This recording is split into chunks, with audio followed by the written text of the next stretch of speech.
ధనుర్మాసం ఎందుకు అంత ప్రత్యేకమంటే దానికి కారణం గోదాదేవి కదే.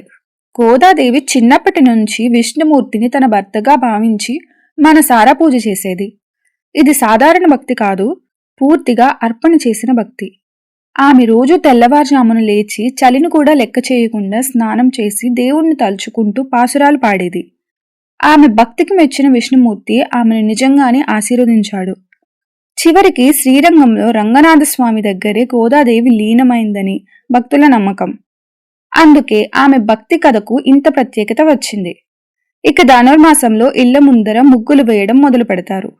ఇది లక్ష్మీదేవిని ఇంటికి ఆహ్వానించడానికని నమ్మకం. అదే ముగ్గుల పరంపర ధనుర్మాసంలో మొదలై సంక్రాంతి నెల వరకు కొనసాగుతుంది. పాసురాలు అంటే దేవుణ్ణి స్తుతిస్తూ భక్తితో పాడిన పద్యాలు. ఇవే ఈ రోజు ధనుర్మాసంలో ఇళ్లల్లో గుడుల్లో చదువుతారు. అందుకే ధనుర్మాసం అంటే ఒక నెల కాదు, గోదాదేవి భక్తికి మన జీవితంలోకి తీసుకొచ్చే ఒక పవిత్రమైన కాలం.